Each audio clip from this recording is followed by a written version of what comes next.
ఈరోజు ఇచ్చినటువంటి న్యూస్ పేపర్లో చాలా ముఖ్యమైన టాపిక్ ఇచ్చారండి పార్టీ నుండి. సుప్రీంకోర్టు తీర్పులు వివాదాలు. సో అవేంటి చూసుకున్నట్లయితే ఒకసారి బ్రీఫ్గా చూద్దాం. ఫస్ట్ కేసు ఇంపార్టెంట్, ఇందులో చాలా కేసులు ఉన్నాయి, ముఖ్యమైనటువంటి తీర్పులు మాత్రమే ఇవ్వడం జరిగింది. ఇవి గ్రూప్ 2 పాయింట్ ఆఫ్ వ్యూలో ఖచ్చితంగా వచ్చేటివి. ఏకే గోపాలన్ కేసు, సంవత్సరం వచ్చేసి 1950.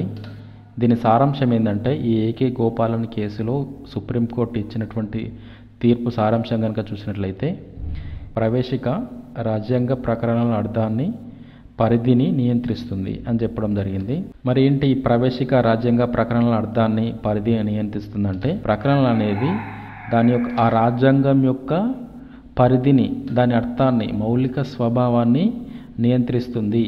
మౌలిక స్వభావం మాత్రమే ఉంటుంది అందులో అని చెప్పేసి ఈ ఏకే గోపాలన్ కేసులో ప్రవేశిక రాజ్యాంగ ప్రకరణల అర్థాన్ని, పరిధిని నియంత్రిస్తుందని తీర్పు చెప్పడం జరిగింది. నెక్స్ట్ చూసుకున్నట్లయితే బేరుబారి వర్సెస్ యూనియన్ కేసు, ఇది కూడా చాలా ఇంపార్టెంట్.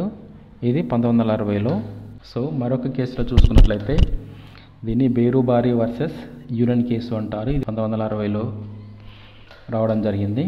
సో ప్రవేశిక రాజ్యాంగంలో అంతర్భాగం కాదు అని తీర్పునివ్వడం జరిగింది. 1960 సంవత్సరంలో సుప్రీంకోర్టు తీర్పు ప్రకారం ఏంటంటే సారాంశం ఏంటంటే, ప్రవేశిక రాజ్యాంగంలో అంతర్భాగం కాదు, రాజ్యాంగంలో ప్రవేశిక అనేది అంతర్భాగం కాదు అని చెప్పడం జరిగింది. అదేవిధంగా నెక్స్ట్ క్వశ్చన్ గోలక్నాథ్ కేసు, ఇది చాలా ఇంపార్టెంట్. గోలక్నాథ్ కేసు 1967.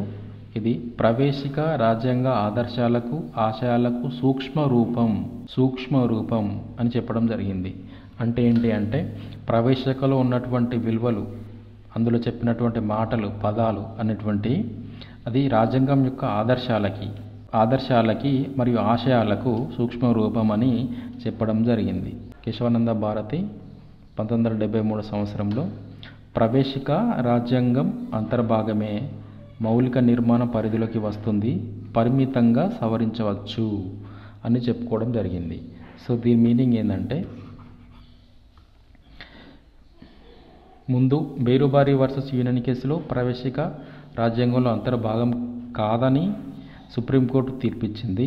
అండ్ అదేవిధంగా సుప్రీంకోర్టు మళ్ళీ దాని తీర్పును సవరించుకొని కేశవానంద భారతిలో తన సుప్రీంకోర్టు క్వైట్ అపోజిట్ చెప్పింది తీర్పు. అదేంటంటే, ప్రవేశిక రాజ్యాంగంలో రాజ్యాంగం అంతర్భాగమే, ప్రవేశిక కూడా రాజ్యాంగమే అనే విధంగా మౌలిక నిర్మాణం పరిధిలోకి వస్తుంది అని చెప్పడం జరిగింది. ప్రవేశిక గురించి మాట్లాడుతుంది ఇక్కడ కేసు, ఓన్లీ ప్రవేశిక గురించి మాట్లాడడం జరుగుతుంది. ఈ ప్రవేశిక అనేది మౌలిక నిర్మాణ పరిధిలోకి వస్తుందని, పరిమితంగా సవరించవచ్చని చెప్పడం జరిగింది. సో ఈ మౌలిక నిర్మాణం అంటే ఏంటి అంటే, బేసిక్ స్ట్రక్చర్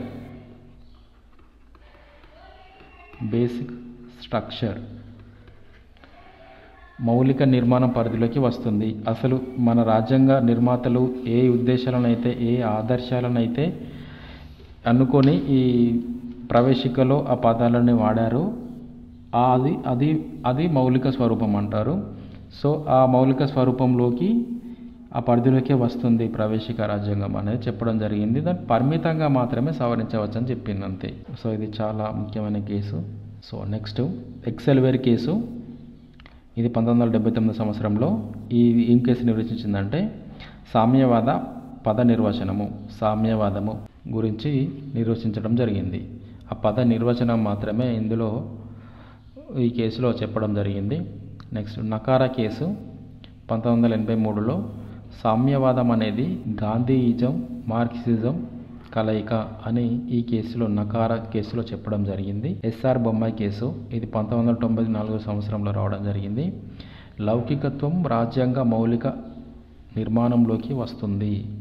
లౌకికత్వం అంటే, భారత రాజ్యాంగంలో పేర్కొన్నటువంటి లౌకికత్వం అంటే ఏంటి అంటే, భారత ప్రభుత్వం కానీ, రాష్ట్ర ప్రభుత్వం కానీ అన్ని మతాలను సమానంగా చూడడము. అంటే ప్రభుత్వాలకు అధికారిక మతం అనేది లేకపోవడము. సో దీన్ని లౌకికత్వం అని రాజ్యాంగం మనకు చెప్పడం జరిగింది. సో ఈ కేసులో లౌకికత్వము రాజ్యాంగ మౌలిక నిర్మాణంలోకి వస్తుంది అని చెప్పడం జరిగింది. ఇది చాలా important. SR Bommai case. LIC of India 1995 ప్రవేశిక రాజ్యాంగ అంతర్భాగమని పునరుద్ఘాటించింది. ఫస్ట్ మనకి ఇక్కడ చెప్పడం ఎక్కడ చెప్పిందంటే కేశవానంద భారతి కేసులో ఏం చెప్పింది, ప్రవేశిక రాజ్యాంగంలో అంతర్భాగం అని చెప్పి. నెక్స్ట్ ఈ ఎల్ఐసి ఆఫ్ ఇండియా 1995లో మళ్ళీ పునరుద్ఘాటించింది, మళ్ళీ నొక్కి చెప్పడం జరిగింది. So next Ashok Kumar Gupta case 1997, ఇది సామాజిక న్యాయం అనేది ప్రాథమిక హక్కు అని చెప్పడం జరిగింది. సామాజిక న్యాయం అనేది ప్రాథమిక హక్కు అని చెప్పడం జరిగింది. So Arun Roy case next వచ్చేసి లాస్ట్ వన్ 2002లో విద్యా సంస్థల్లో మత విలువల బోధన లౌకికత్వానికి వ్యతిరేకం కాదు అని. విద్యా సంస్థల్లో మత విలువల బోధన అనేది మనకు ప్రభుత్వం ద్వారా ఏర్పడినటువంటి స్కూల్స్, ప్రభుత్వాల ద్వారా నడిచేటువంటి స్కూల్స్లో మత విలువలు అనేటివి, మతాలను బోధించుకోవడం, తమ మతాన్ని ఏ విధంగా ఆచరించాలో చెప్పుకోవడం అనేటువంటి అవి లౌకికత్వానికి వ్యతిరేకం కాదు అని చెప్పేసి ఈ అరుణ్ రాయ్ కేసులో చెప్పడం జరిగింది.